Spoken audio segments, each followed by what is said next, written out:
which looks just like meters. Day 1, day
Turn in our Machzorim to page 2 in the middle, and we'll read responsively the passage to seek renewal.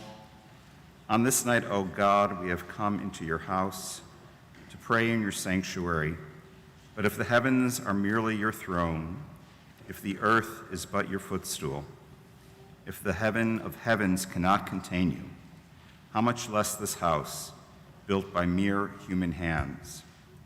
Yet although your dwelling place is every place, and although you can be sought and found in any place, it is to this place that we come most confidently to seek renewal in your purifying presence. We rise and we turn to page 5.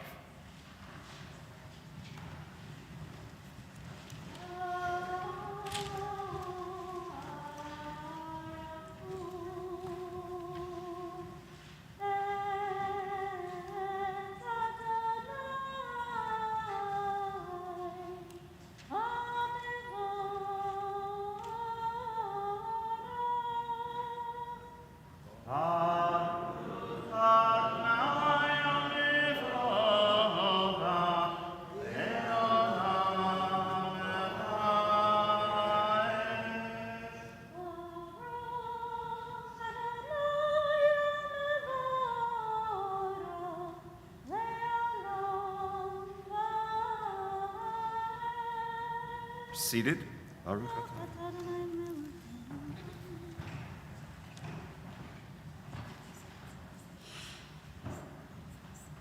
Umavir yom, umevi laila, umavdil ben yom evin laila, Adonai tzvot shemo, Elochai v'kayam, Tamid yimloch aleinu leolam va'ed, Baruch ata Adonai, Amariv, Aravim.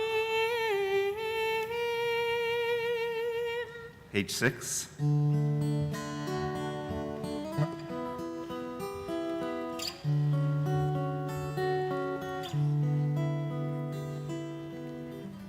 Ahavat olam, Beit Yisrael, Amecha ahavta, Amcha ahavta.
בכל לבביך ובכל נפשך ובכל מאודך, והיו הדברים האלה אשר אנוכי מצווך היום על לבביך, ושיננתם לבניך ודיברת בם בשבתך בביתך ובלכתך בדרך ובשוכבך ובקנך, וקשרתם להיות על ידך, והיו לטוטפות בעיניך,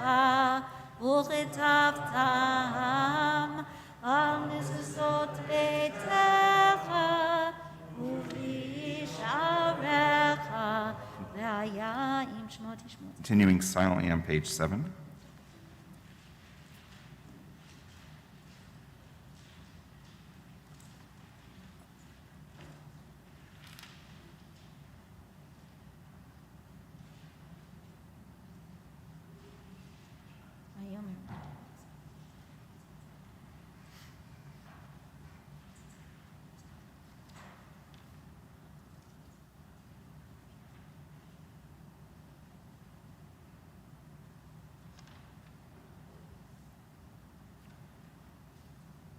Adonai Elohechem emet v'emunah chazot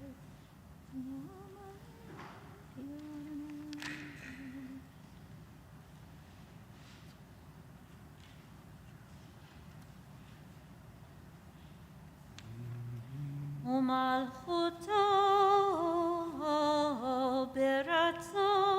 ברצון קיבלו עליהם משה ומרים ובני ישראל, לכנו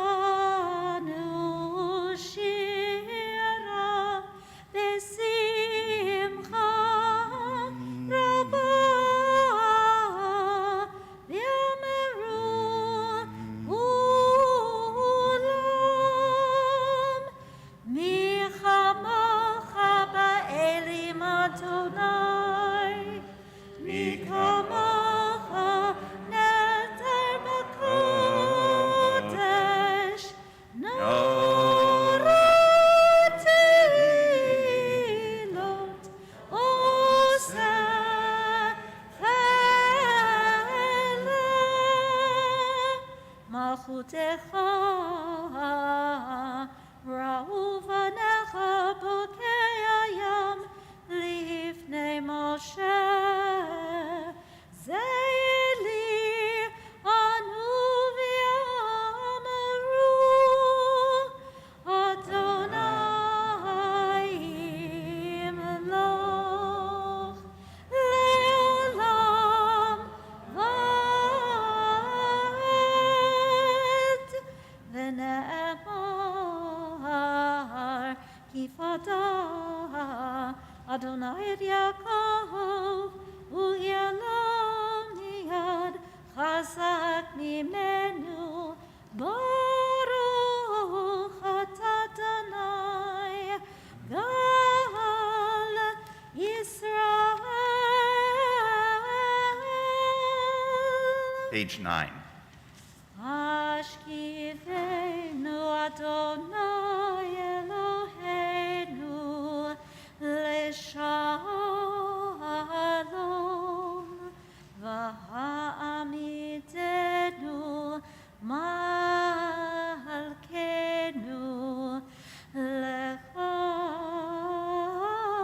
לחיים, ופרס עלינו ספר שמר ותחתנו.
Yerushalayim Shalom.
We rise and we read together in the English on the top of page 10, a special verse for Rosh Hashanah. Together, sound the shofar on our feast day, on the new moon, when it is hidden. For it is Israel's law, the decree of the house God of Jacob.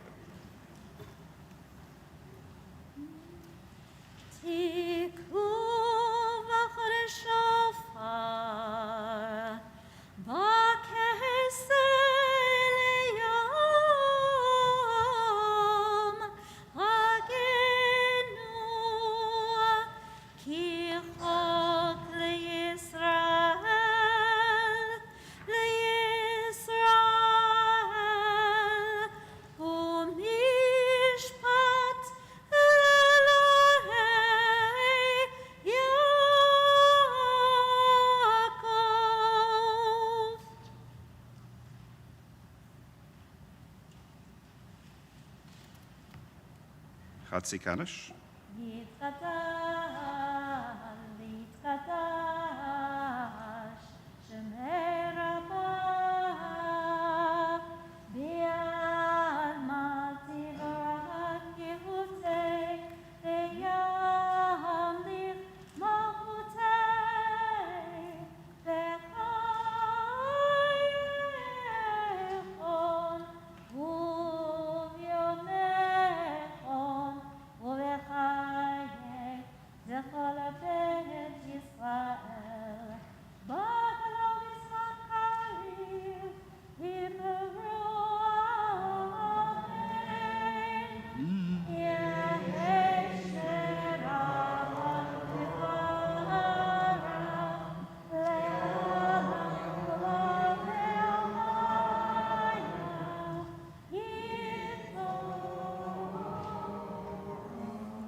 The Amida is recited silently from page 11 through page 17.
Continuing with Kaddish Shalem on page 19.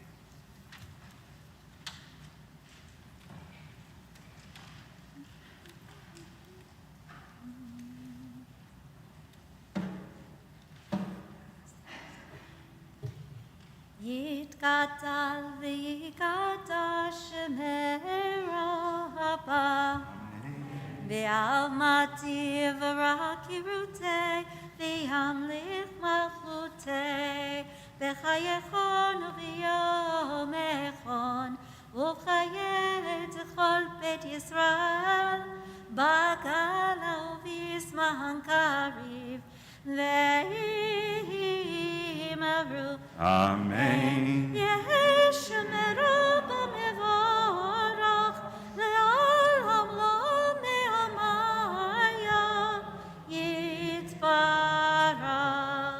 יתברך וישתבח מפר ויתרומם ויתנשא ויתהדר ויתעלה ויתהלל שמר קודשה להילה להילה מכל ברכתה שירתו תפארתו ונחמתה תמירן בעולמה ויאמרו Amen.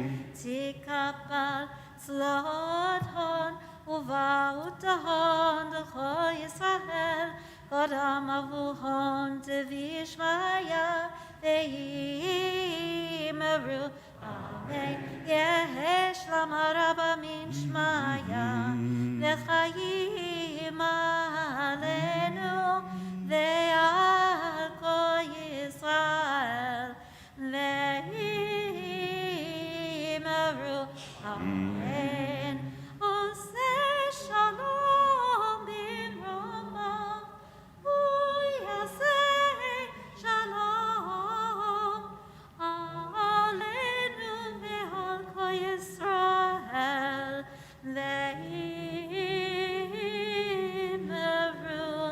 אמן.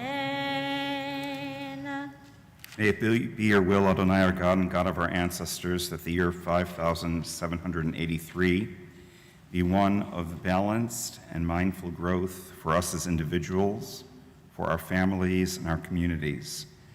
May we return next year in good health and in appreciation of a year of greater peace, a year in which we deepened our lives through learning and the performance of mitzvot, a year in which we were conscious of the divine presence, a year in which we strengthened our shared commitment to Tikkun Olam, to the betterment of this world.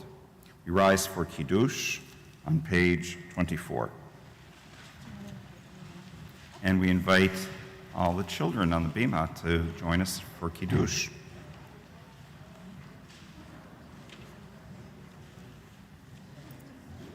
Even children at heart. That's why Mania's coming home.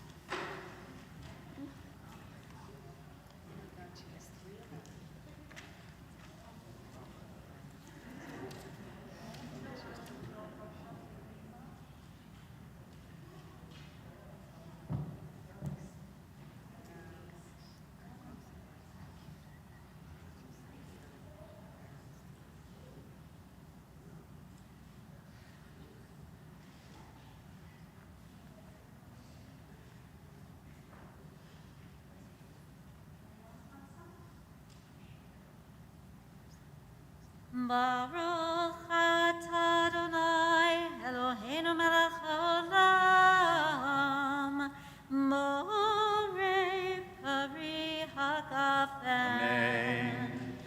Baruch atah Adonai Eloheinu melech haolam asher bachar banu mikol ha'am ורוממנו מכל לשון וקידשנו במצוותיו. ותיתן לנו אדוני אלוהינו באהבה את יום הזיכרון הזה, יום תרועה מקרא קודש, זכר ליציאת מצרים.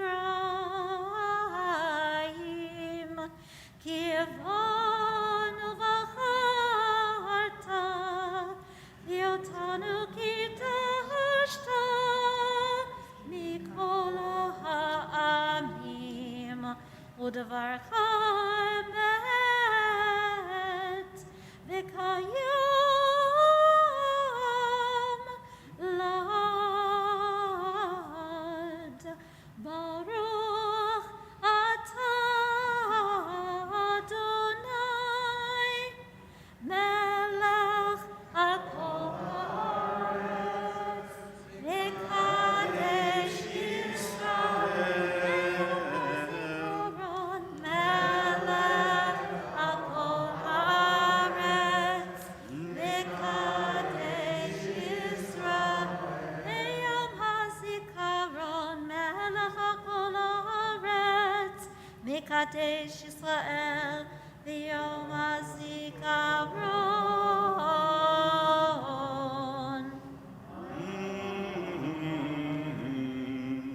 Baruch atah Adonai Eloheinu melech haolam שהחיינו והחיינו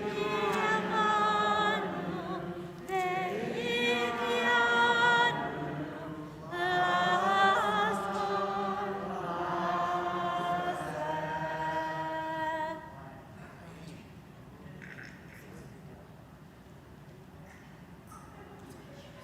Like it?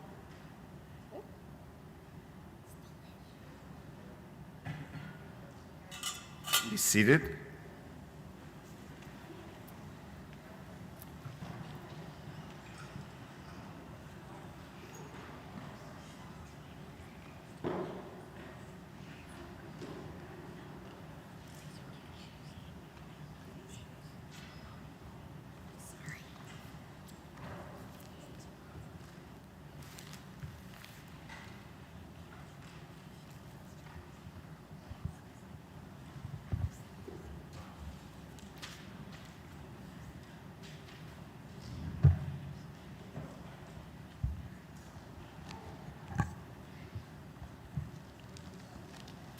This is a sermon about hope.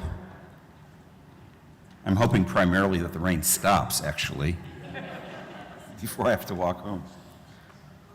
There's a fascinating midrash that states that when God decided to create humanity in the divine image, the angels feared the consequences of entrusting something so pure to a creature so susceptible to corruption. So they resolved to steal the divine image. But where to hide it? On the top of a mountain? No. Men and women would eventually scale the summit and discover it. In the depths of the sea? No. Men and women would eventually plumb the depths and find it. So they hid it where no one would ever look. Deep in the hearts of human beings. And that's where it remains to this day. Tshuva, writes David Arno, creates an opportunity to rediscover the spark of that divine image that lies hidden in our hearts. This midrashic idea of God's image being hidden deep within the hearts of humans reminds me of a children's story.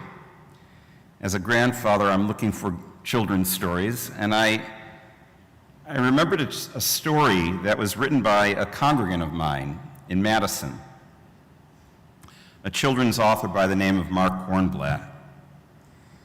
And he wrote a little children's book called The Search for Sydney's Smile. Sydney woke up from his nap feeling sad. "What's the matter, Sydney?" Daddy asked. "Did you lose your smile somewhere?" Sydney answered with a frown.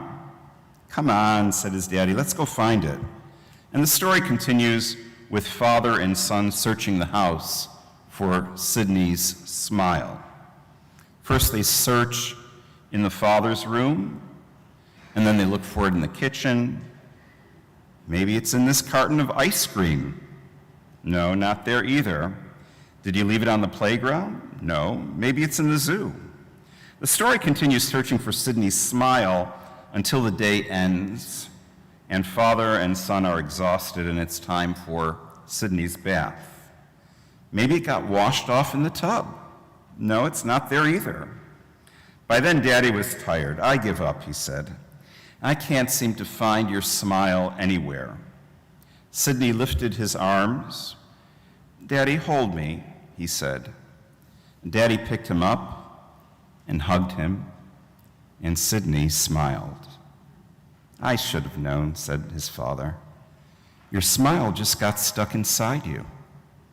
All you needed was a good squeeze to push it out. And when he hugged him again, Sydney laughed. Whether consciously or not, Mark Kornblatt was telling a contemporary version of this ancient midrash. Sometimes Tselem Elohim, the image of God hidden deep within us, like a smile, gets stuck inside of us. Tshuva creates an opportunity to rediscover the spark of that divine image that lies hidden in our hearts, the search for our true inner selves. Judaism posits a connection between hope and tshuva. Hope is inseparable from tshuva, writes David Arno, because hope says that we can change. Despair says we can't. Hope isn't exactly the same as faith. While faith is an unshakable belief in God or in the goodness of humanity, hope is slightly different. The word hope first appeared in the English language approximately 1,000 years ago, denoting some combination of confidence and desire. The Hebrew word is much older, and it's slightly different, in that the Hebrew word tikva, like in hatikva, also means trust or cord. Why cord, you ask? Because a cord is what we desperately reach out for and hold on to when feeling overwhelmed and swallowed up by life around us. So the Hebrew word for hope is tikva, and it has multiple meanings. Hope is also not exactly the same as faith. The Hebrew word for faith is emunah, and while faith has a specifically religious connotation, hope really can be had by anyone. What I'd like to address this evening is individual hope. And on Yom Kippur, I'll speak about Israel's 75th birthday, and we'll then explore the topic of national hope, hope for the Jewish people. Hope, in fact, is a challenging spiritual practice. It's not the same as optimism. You know, for many years, I had a habit of saying, I'm a pessimist. That way, I'm always pleasantly surprised. But there's something unhealthy about that attitude. When we're pessimistic, we're anxious, constantly waiting for the other shoe to drop. We end up experiencing constant pressure, and what's more, we tend to project that pressure onto everyone around us. And it ends up being a very toxic type of environment. Optimism, however, has the opposite effect. Notice the difference between someone who's always seeing the glass half empty and the person who always sees it half full. Observe how it affects your outlook and your general demeanor. Hope, though, is not merely being optimistic. It requires digging deep and searching for that one ray of sunshine hidden deep within our hearts. Many, many years ago, I was in Jerusalem and walked a friend to an auto shop in East Jerusalem to pick up his Land Rover, which was being serviced. And as we made our way across a barren field filled with thistles and rocks, he suddenly stopped, and he pointed to a mound of cow manure. And he noted a beautiful flower that was blossoming from the center of that crap. And he turned to me and he said, "That's my proof that God exists." Upon reflecting on that incident, I have to say that what he was pointing to wasn't so much proof of God's existence, but proof that hope exists. Some would have passed right over that site without noticing. As a desire, hope at times, in fact, can be a negative force. Take, for example, the expression, "I hope that you die." Or nothing positive there, right? But what I'm talking about is hope as a positive force, that which anchors us and steels us for an uncertain future, for an outcome which may be good, but which may also be bad. I don't know how many of you may have read Paul Kalanithe's wonderful memoir. He was a young surgeon who died from lung cancer at the age of 37 a few years ago. And he wrote this shortly before his death: "The physician's duty is not to stave off death or return patients to their old lives, but to take into our arms a patient and family whose lives have disintegrated and work until they can stand back up and face and make sense of their own existence." In that respect, the physician and the rabbi share a common goal: to give people hope. Hope is deeply rooted in Jewish practice.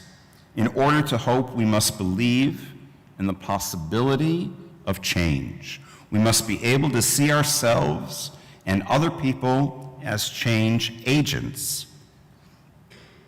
Practicing hope requires vulnerability, putting ourselves on the line, taking a risk.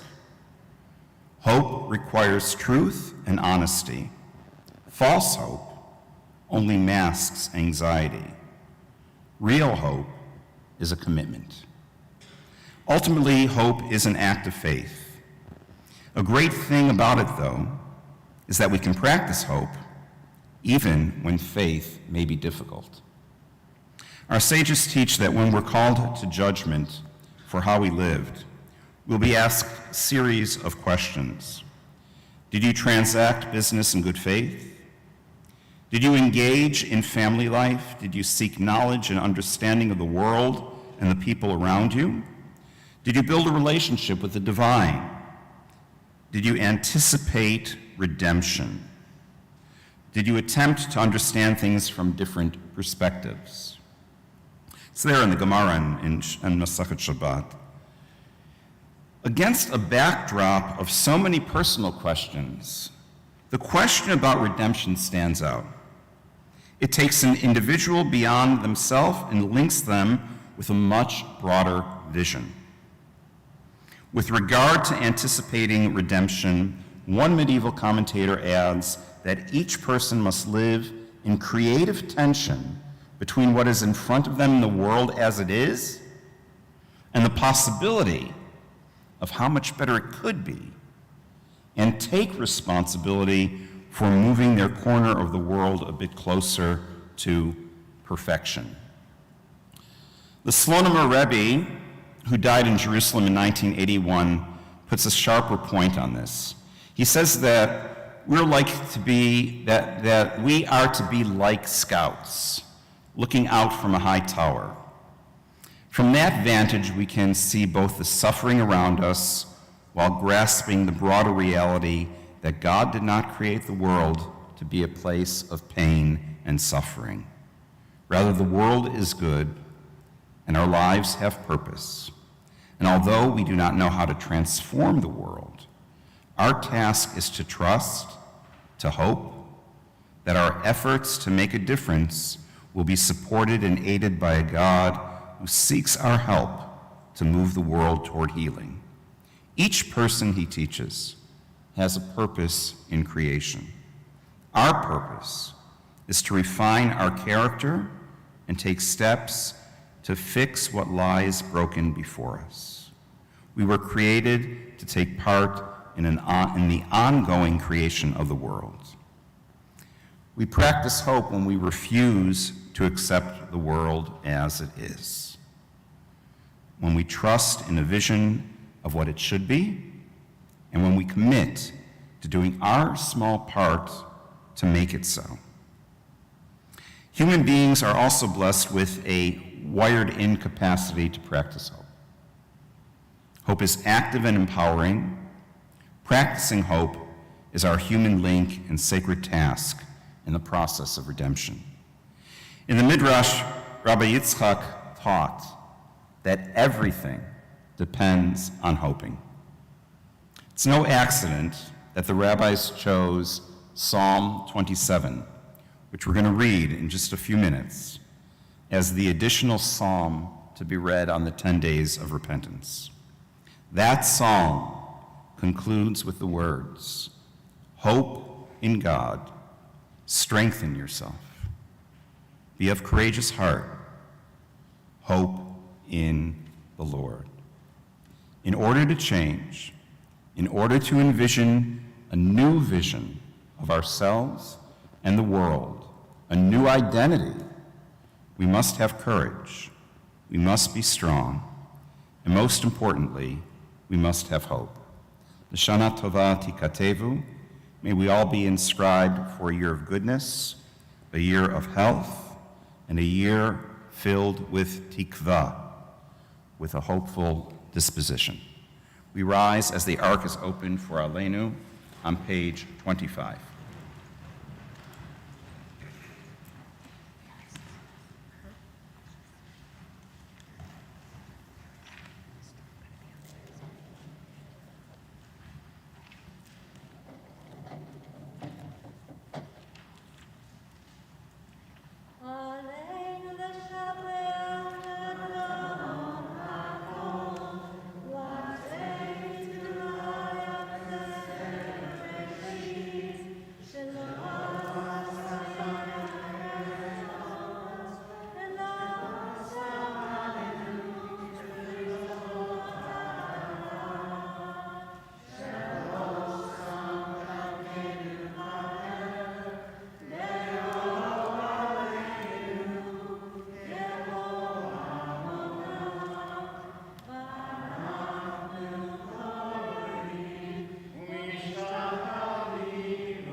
Psalm 27 on page 27.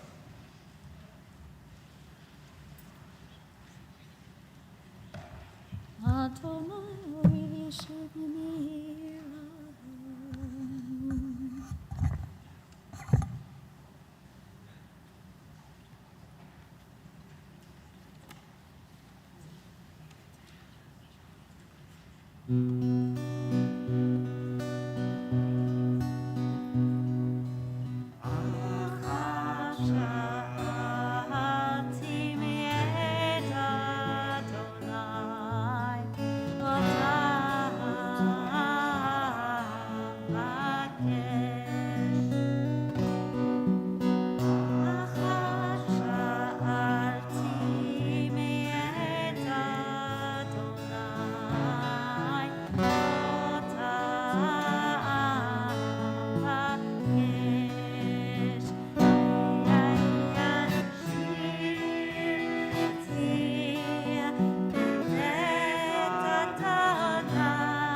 Those observing Yurtzeit and those in the process of mourning rise and recite the Mourner's Kaddish.